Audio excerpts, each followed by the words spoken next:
¿Qué es exactamente el ethos guerrero americano de Pete Hegseth? El Secretario de Defensa Pete Hegseth enfatiza la preparación militar y el ethos guerrero. Well, from day one at the Department of Defense, our overriding objectives have been clear. Restore the warrior ethos, rebuild our military, and reestablish deterrence. It all starts with restoring the warrior ethos. When President Trump asked me to take this job, he told me, well, one key thing, but really two. The first was, Pete, you're gonna have to be tough as shit.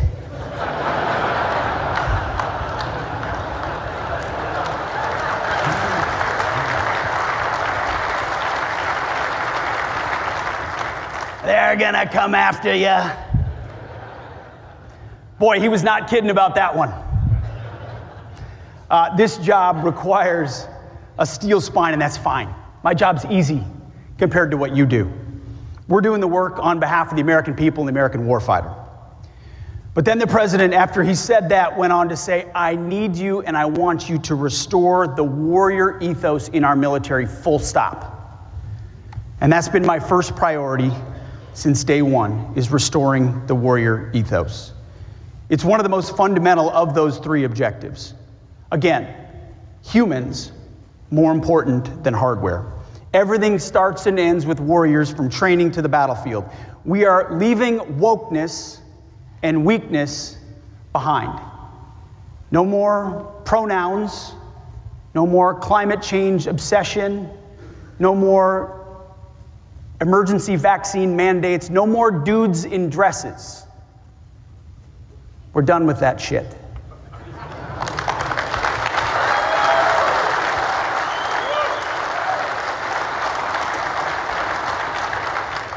We're focused on lethality, meritocracy, accountability, standards, and readiness. That's why since Election Day, since President Trump was elected, recruitment and retention numbers are up historically. Attracting military service is something Americans have long been attracted to, but more so when they see leadership they want to follow. They want to be in disciplined formations that value them not for immutable differences, not for the color of our skin or gender, but because of honor and integrity and grit and patriotism. They want a meritocracy where they can work hard, make themselves better, kick ass, and rise up. They're looking for adventure, camaraderie, risk, danger. They want to push themselves and test themselves against others. They want to flourish in an environment that embraces hard work, discipline, and the warrior ethos.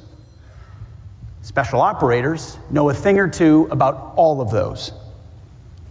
I've experienced it firsthand across the world. I have had a chance to get up and do PT with the troops oftentimes when we're traveling. And some people think it's a novelty. It's not. It's always been a basic part of military service. You get up early, you get up, and you work out because we're going to be fit and we're not going to be fat. And even if the SecDef has a little bit of time to do it, every troop has an opportunity to do it. The problem is, it went from let's do PT with the troops to every special operations group in the world trying to smoke the SecDef. I find myself almost blacking out by the end of the workout and then having to hand out coins and try to stay right ways up. Appreciate that. You, this group, have long been the standard bearers of what it means to be an American warrior. An exclusive club where the cost of membership is commitment, toughness, courage, grit, paired with accountability, intelligence, and skill. At times, and this is a key thing and something we've seen firsthand, when the broader force has strayed from the path, has strayed from sanity, has strayed from standards, you have been keepers of the flame. So it's great to see so many outstanding leaders this morning who embody that warrior ethos. General Fenton, thank you for your courage, your determination, and your grit showing your forces what right looks like.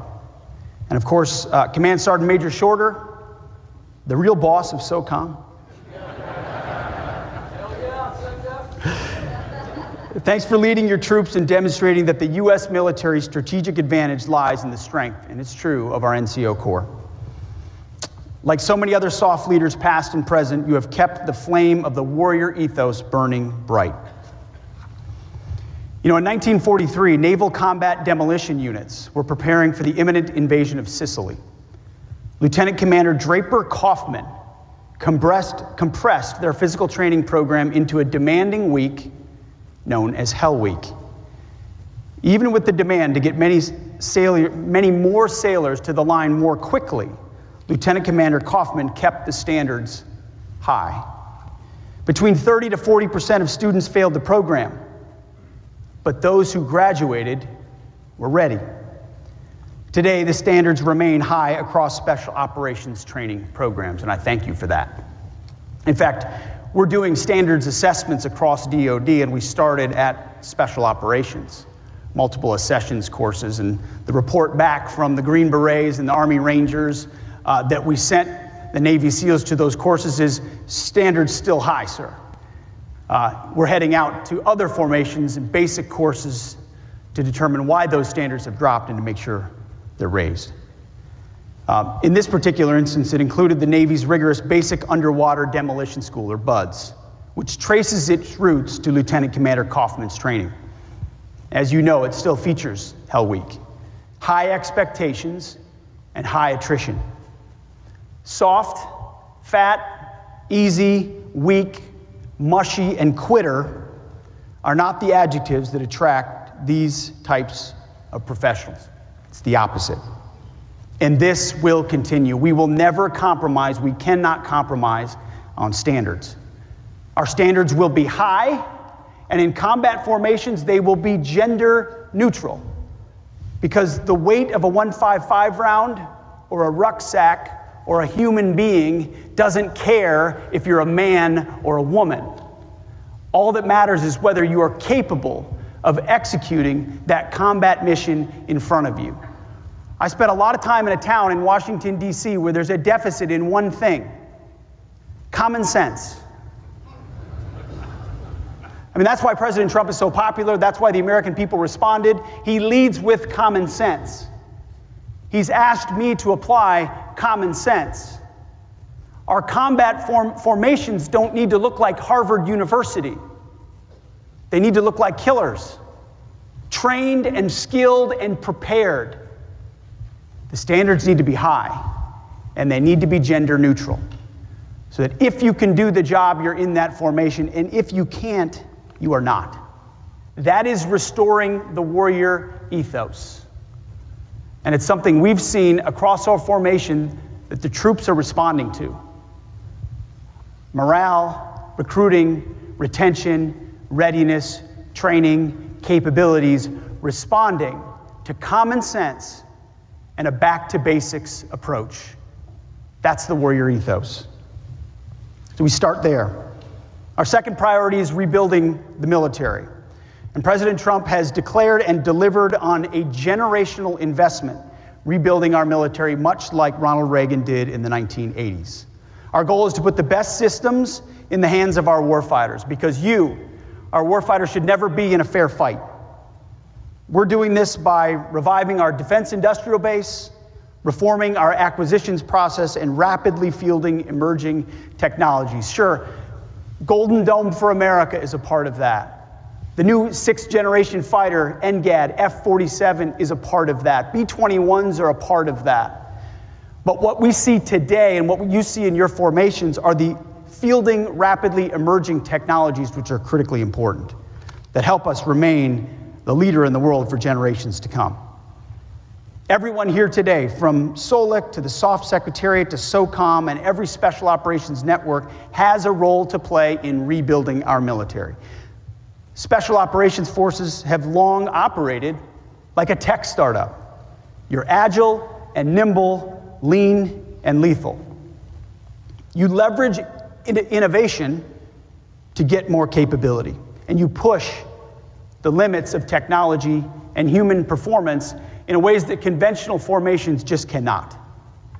You adopt advanced technologies early, you make them better, and then you help them spread to the rest of the joint force. You are willing to experiment and fail while learning from each failure and each success. We need you to keep doing that. I get a chance to see it with my own eyes when I travel. I see it in the reports that are sent up from General Fenton and others. That rapid fielding, that rapid iteration, that feedback loop is critical across the joint force. And this tradition of rapidly introducing trailblazing technology can be traced, to, of course, to soft World War II roots in the Office of Strategic Services. They developed briefcase radios, modified small arms, and more, which met wartime needs. Today, that means loitering munitions, AI-enabled targeting platforms, and new counter-UAS systems. I want to recognize and thank a few DoD pathfinders in these critical efforts.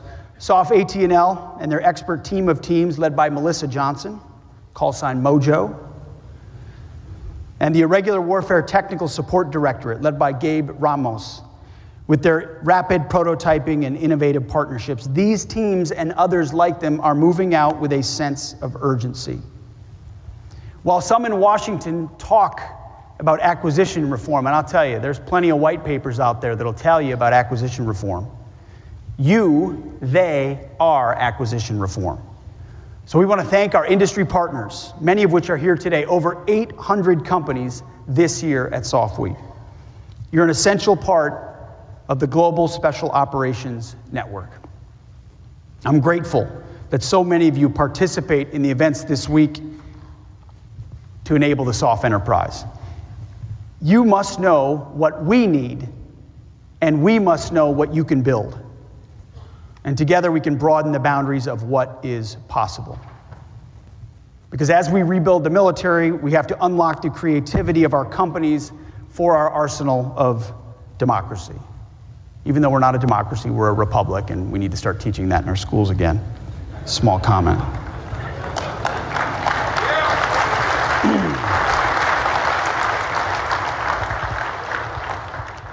You know, it's the basic stuff they slip by us. The small lies they tell us, those are the ones that grow in the minds of young people who then turn around and don't love their country.